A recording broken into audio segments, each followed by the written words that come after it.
era ndidi nti tuli walala mu nsonga ezisinga awazira kubusabusa kuno. Of course nayogere kuno omuyambi we kubanga abaire n'emirimu egindi gyali nkozesa. So ne omuyambi we Bakali kutumire eno yono tulire ibanga. Honorable Swengere ye ndoza eddato gaita ko obiro obutali bwawala abajinja North mwebala omulimu gw'omwakola. Nawulira mchala babalando ate mchala babalando ndoza yakaida kidi bamutulaye yatumako omuntu ankubira esimu nti oba nkobe ekinango zaabati babalanda nze n'omukubira esimu kuba yaba nkubira kuki nze n'omukubira okumulungamya nti yokoze ensobi eyo n'okola otyaye ekyo nakireka oyo Alex Waiswa Mufumbiro amyuka omwogezi w'ekibiina ki National Platform ensonga z'eggwanga Uganda ezigenda mu maaso ku nsonga ez'ejjembe mu kibiina ki National Platform ezatuuse okulowoozesa abamu ng'oba oliawo NUP yetemyemu olw'ebyo ebigenda mu maaso olwabo abali ensimbi z'omuwi w'omusolo. Bangi balowooza nti ekyo kyaleetedde NUP okwetemamu, naye ng'ate bannakibiina kya NUP bakimanyi bulungi nti abo ababadde bali ensimbi tebatandise butandisi era tebaleetera kibiina kwawukanayawukana kubanga bo bakikola ku lwabwe ng'abantu. Alex Waiswa Mufumbiro agamba nti abantu be tulina mu kibiina ki National Unity Platform bangi naye nga bakyali ku mulamwa era yeebazizza abo abasobodde okurespectinga President Kyagulanyi Robert Ssentamu ng'agamba nti bangi bo bali ku mulamwa kubanga bakimanyi nti essuubi ly'okukyusa eggwanga Uganda weeriri, naye abaasalawo okulya ensimbi ya Nakyemalira bo munnange tebalina ssuubi era tebalowooza nti Uganda esobola okukyuka neeva mu mikono gya Nakyemalira. Ono nno y'omu ku basajja bateerya ntama, y'omu ku basajja abagamba nti yajja kubeerawo paka ku ssaawa esembayo afa ne Kyagulanyi Robert Ssentamu tali mulyamu lukwe. Bangi bwe bajja mu kibiina baalayira nga bagamba tulinywerera ku mateeka g'ekibiina, naye woowulirira bino baagavaako dda nga bakola bye baagala. Kasita balaba ewali ensimbi bo we baddukira. Baasalawo n'okulya mu mukama waabwe olukwe nga beegatta ku Nakyemalira baagala okumumiza omusu. Naje buyende eyo egimukweba balanda yava ng'okugema n'engege omuntu agenda engege ye ajja yavuba engege yagyoza era obe kuba mukawoowo yamala okugyoza yagisiba mu kaveera yamala ogisiba mu kaveera yagita mu nsawo omujasaamu agaane ng'ali ku nzawuunizo teweeri mu sepigi. So toyinza kukuuma abantu otyo walowooza nti ffe tujja kusirika. So Namujinga wambuzaako ekibuuzo kino wano nakoba nti fere mpate kyetusinga okola kuba na information aye titwesalira misango kubanga nyole tosobola kwita itanya kitiibwa kya mwino ng'ozira buki budulizi ate tituli mu bintu bino kuba nti tukoze entalo kuba naife abakaali abalina obuvunaanyizibwa era nga balina mu essubi ery'okuba abakulembeze ab'ebiketezi eby'endawulo ye bali. Mufumbiro oba Kyagulanyi oba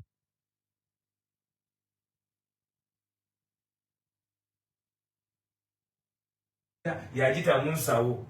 omujasaamu agaane ng'ali ku nzawuunizo teweeri mu sepigi. So toyinza kukuuma abantu otyo walowooza nti ffe tujja kusirika. So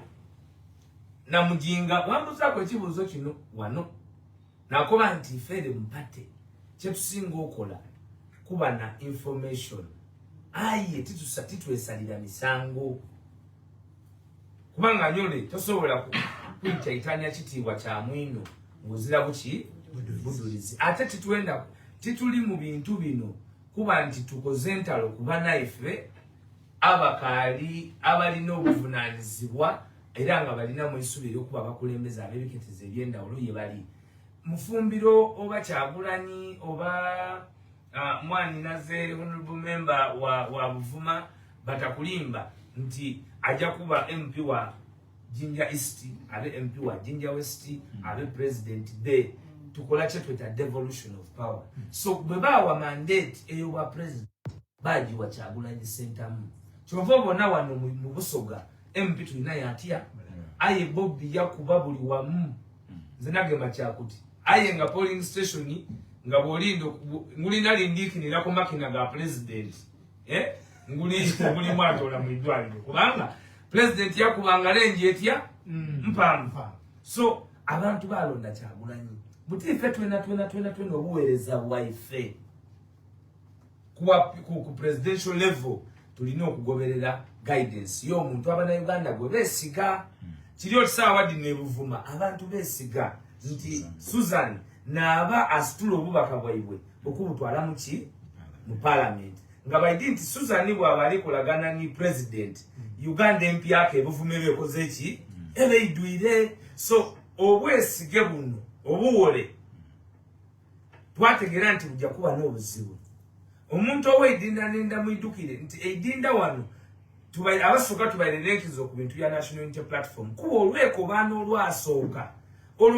bannabyabufuzi ba NUP kubanga mwali mu endowooza nti abantu batajja mu parliament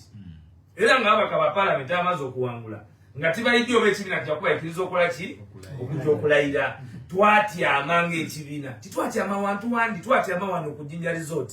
era eyo gye bayita the Nile Resort NUP declaration resolutions need no 1 kyababaka balayire 2 local government deformingibwe kubanga twalina ebiketeza ebindi nga ni ku local government buli kimu tukoze eki tukiwangwire aye nga ni mu kifo nga Idinda ni Kasolo akoze eki buti nga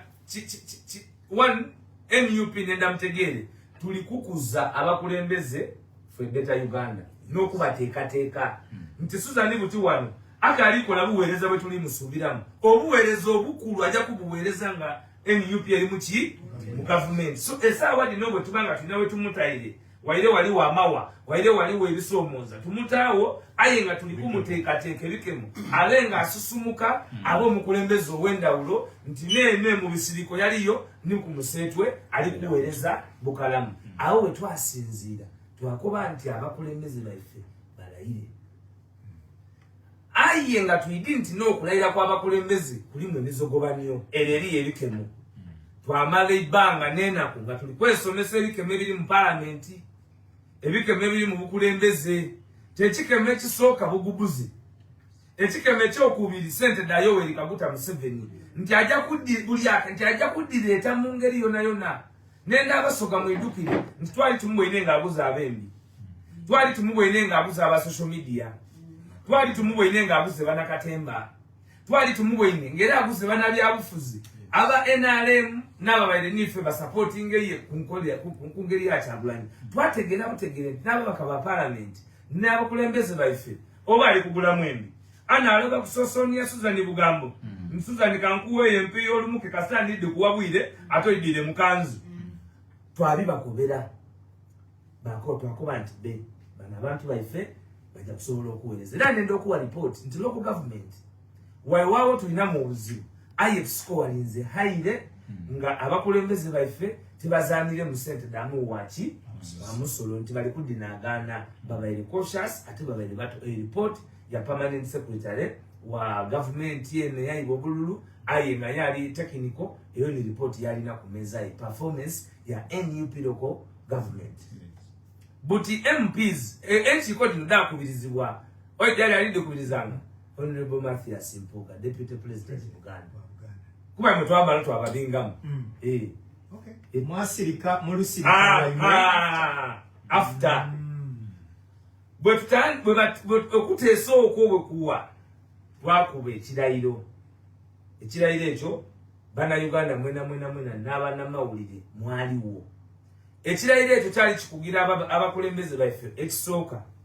obutagemanga Ssentebe Museveni mu fomu yona obadde apapo obadde ayero obadde adola obadde India nga okukugema ngaye diri mulambe boneka nti nakyemalira na adirese ogwo musango era kibi nchete ntya muso kivi obunga kyawo kana kitane sente edimanikwe n'amateeka dibaweebwa kasitokobye edimanikwa esente edimanikwa n'enkozesa yado omuntu aba akwibye kubanga edo diri mu maki mateeka era bwe tuba tukusindika nti gyoba member wa parliament twali twidi bulungi nti buli member wa parliament bajjamu milioni 2 da motoka twali twidi nti buli MP bajja kumuwa omusaala milioni 6 n'edigwamu twali twidi nti buli MP bajjamu allowance emusobozesa okukola emiki kuba esente edo dibisibwa mu budget era diri mu constitution ya Uganda. So twabalobera nti ederezira muntu wali owulire ku ngandije ku radio nsuzali bamusasulira omusala ngandi bamave wali owulire ku ngandi kulira allowance nti bamuwa credit be kubanga edo diri muki twakoba nti esente yona yomi wo musolo yebaleeta mu lugezigezi eyo mutajike mako kubanga mukubisa ekisanda baleeta sente yomu wo musolo bagulira abakaba parliament. So twali tulina yetuva okutawa ebintu bino then balaira values the national unity platform: integrity, discipline, reliability, fidelity, inclusiveness and service.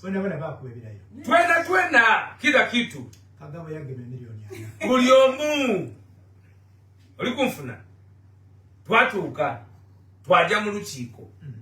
olukiiko lwe twatyamamu muti tugire ku miliyoni agana kubanga obwire nina okusambyamu emiliyoni ana bwe gifuluma naida kuni wano twatyama ababaka ba parliament, in fact n'abatyama mwabamu ababaka ni president. Lwaki titwenda kubata mu nkiiko dino dingi kubanga ababaka ba parliament lwaki osubjectinga Honorable Susan ku Jamal Mukuve mu byokunagana esente. Jamal ali kudaga alitambula ebigere eno nere bujiri ngate omukuba nti olatwaira anayinza omugombula bakata Jamal Mukuve twalele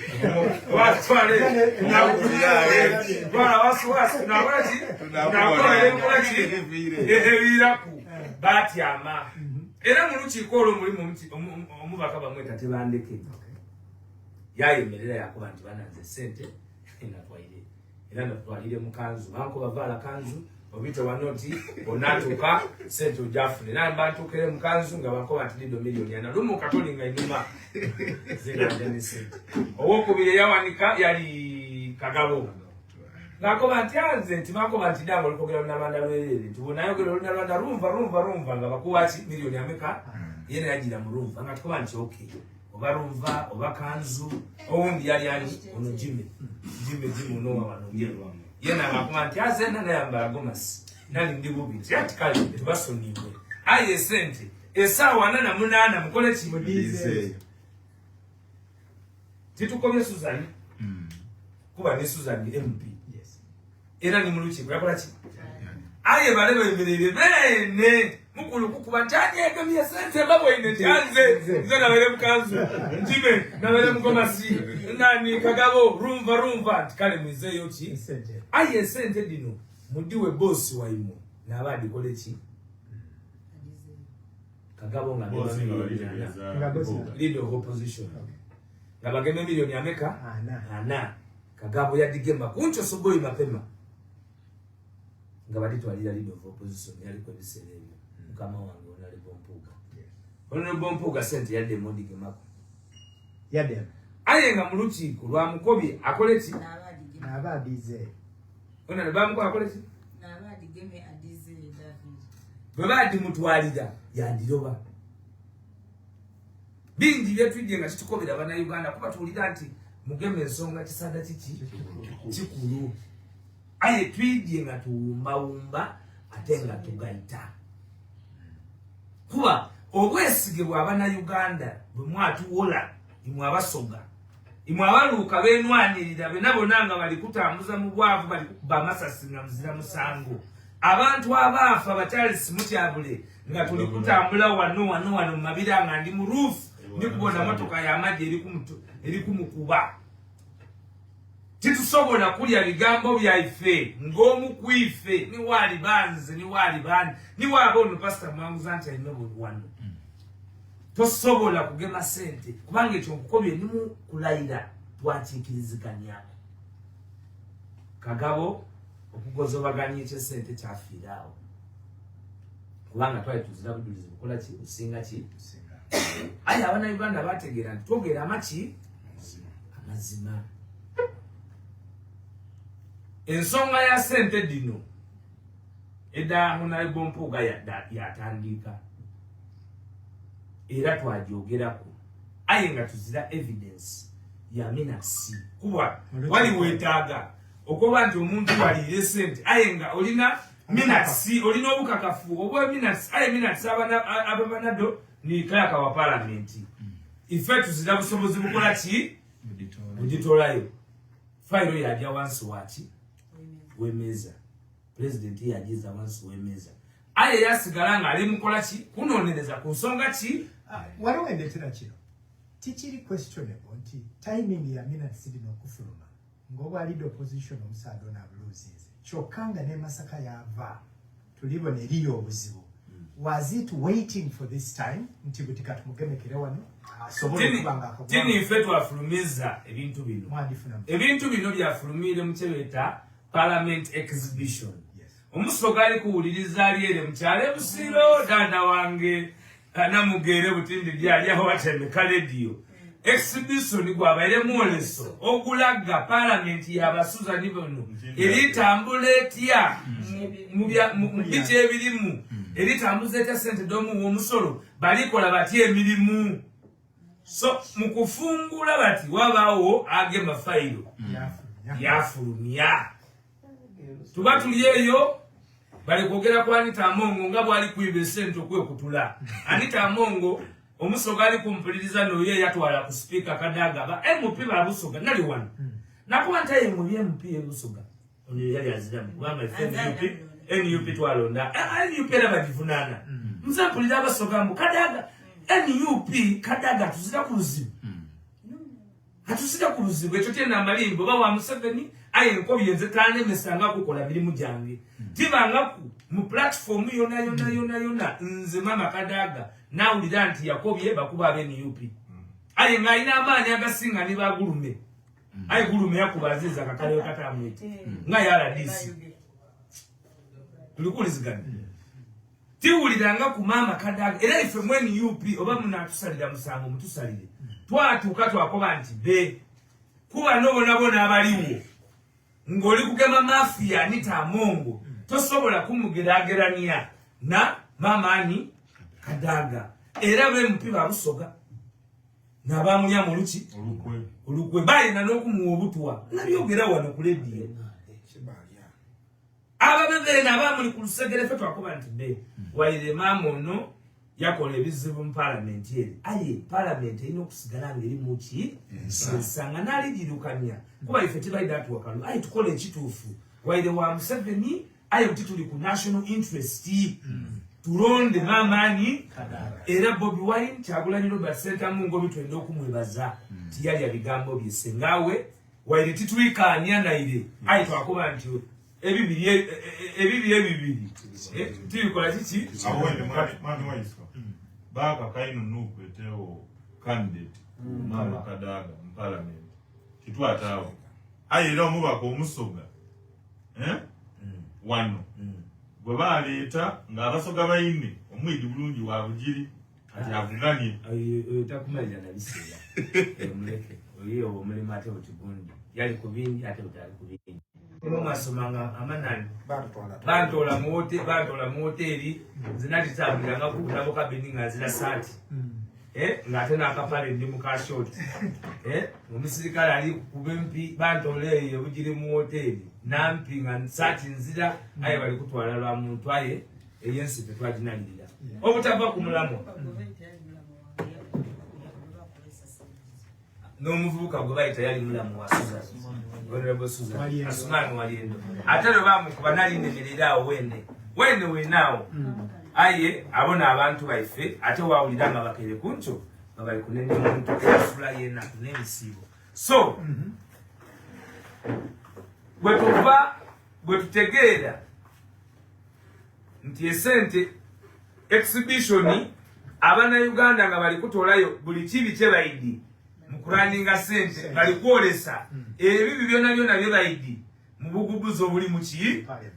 nga Anita buli wiki yewe milioni bimeka bina buli wiki yewe milioni bina yeyongeza okuva ku dola 2,000 kuva ku dola 10,000 paka dola 10,000 meka ina tayongeza wakaba parliament yenga yate makobye butinze nene 10,000 meka aye nenda ulirizo musogo tegere bali kubyongezali bali kweyongezali esente dino ena kudo mwezi nga 10 nga bakali kweyongeza sente bago bazake muki parliament ena kudo mwezi nga 18 olanya yafa ena kudo mwezi nga 25 Anita yalaira kuwa speaker ena kudo mwezi nga 6 May nga 8 April bazikolanya tenti yali ekubire nani Anita midukina tenti kateje mwagana nga 8 April ena kudo mwezi nga 8 April bazikolanya tenti eliyoti ekubya Anita ena kudo mwezi nga 25 ena kudo mwezi nga 6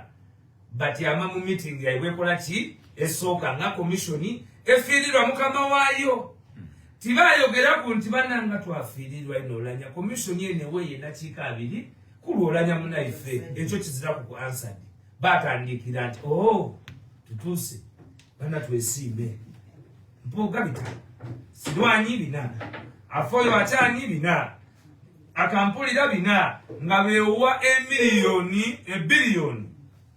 ali kumpulize billion ndala ne milioni 7 omuntu ali kwewe sente dino omulimu gwe Honorable Mpuuga gwakola omukulu nokubanga alemesa gavumenti okuspendinga sente mu ngeri y'ekisazisazi n'omulimu ogwamwikiriza okujja mu palamenti okuba leader of opposition n'okuleeta alternative budget nti wali kujja okulya akakaira abakobe nti be tuliyewo 10 aye n'ateme mu lukiiko gwe twatuma embwa ye twatuma okuziyiza kufulu nelikuwa ikola nga erikuira saidi ere omwiba ali kujja ku kufulu erikukanga ali kukoba nti ani ali ku lwigi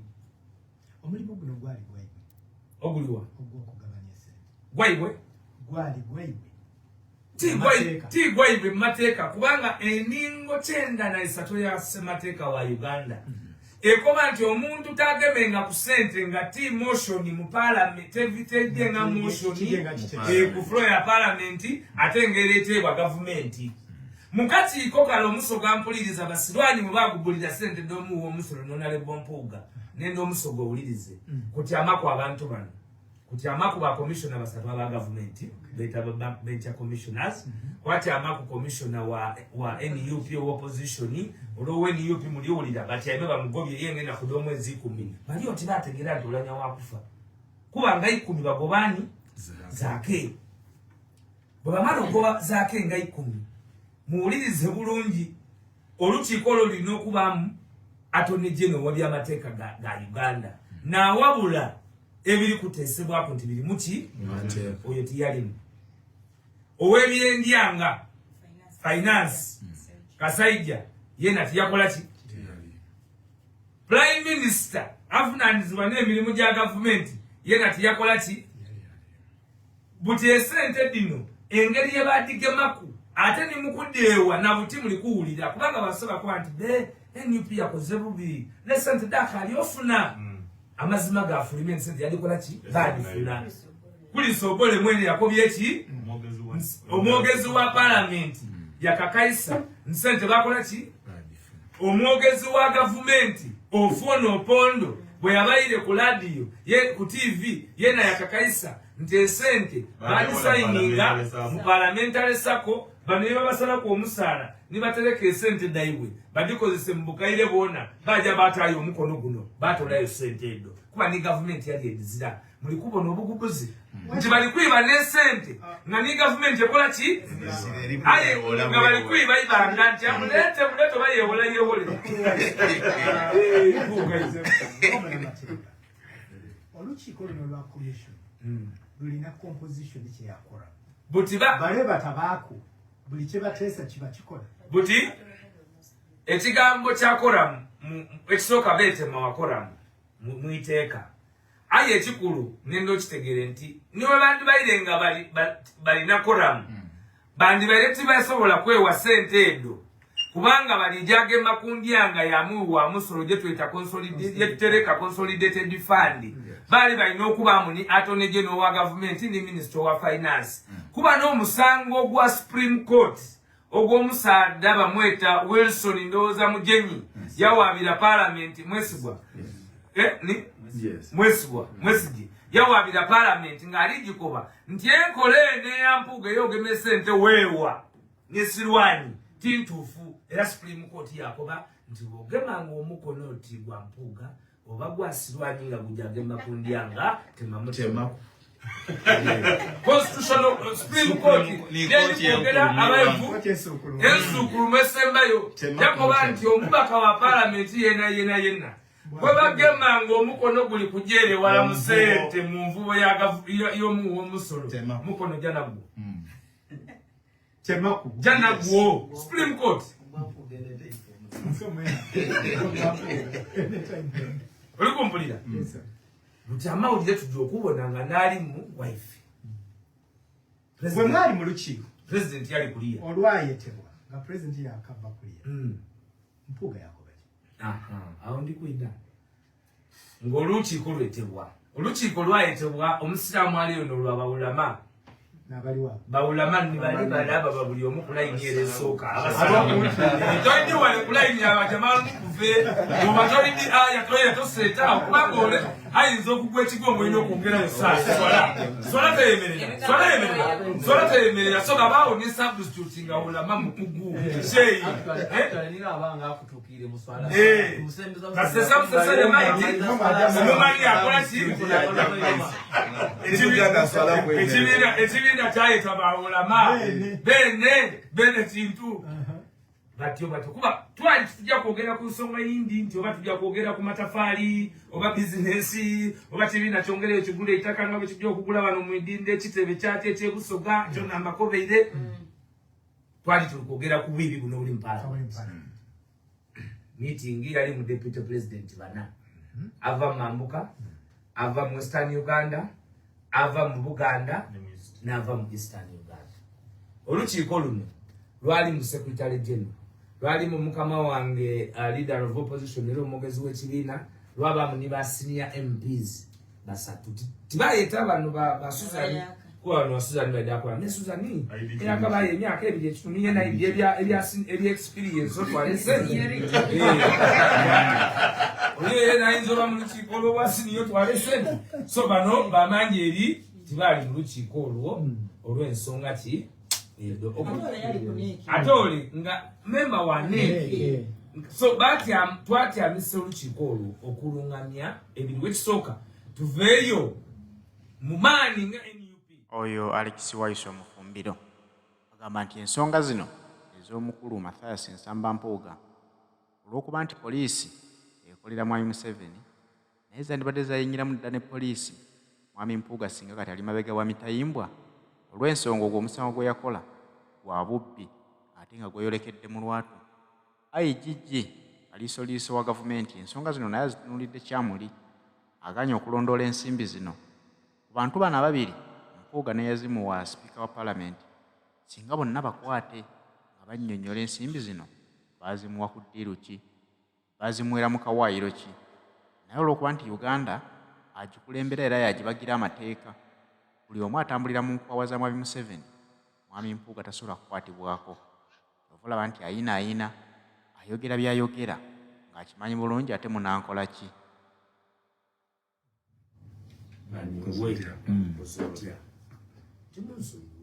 mubireko ebyo nti kale tubire saye tuzeeyo sente dabeni esente wafuna nafuna yaikiriza meeting yes yafuna esente ku CBS akatambi akafuluma kako bati yafuna anti nobo obulimba eyo amazima bamweta Martin Luther King Jr. yakoba nti amazima gasobola okwetoloola webuuza nti ate n'ekibumba ate bwe yabikola gasobola okujja edudda ye ng'oli kwenda kujja Kampala nga gasooka iduddi nga gali kubonyaabonya ono omulimba atambule nago paka iduddi awo nja kutuukawo mu lukiiko Beruwa yasaba essaawa mu lukiiko balaba bakankobye Honorable Namboze Honorable Mwanga Kivumbi Honorable Medard Segona Honorable Medard Segona ye yasaba ntaida kusobola kulubaamu alina n'omusango gwa Kabaziruka bweka alitegera gwa wasaayi bweka bwakoba nti tumusoniwe twamusoniwa bamusoniwa lukiiko bawulama ensonga eno benda tugigeme kisada kikulu wairenga eyatwaire sente yalitwaire kisada kiyayi aye dino tuenda tudigeme kisada ki kuba sente batwala kisada kiyayi mugo ine mancholo ameonyaka kulwana image ya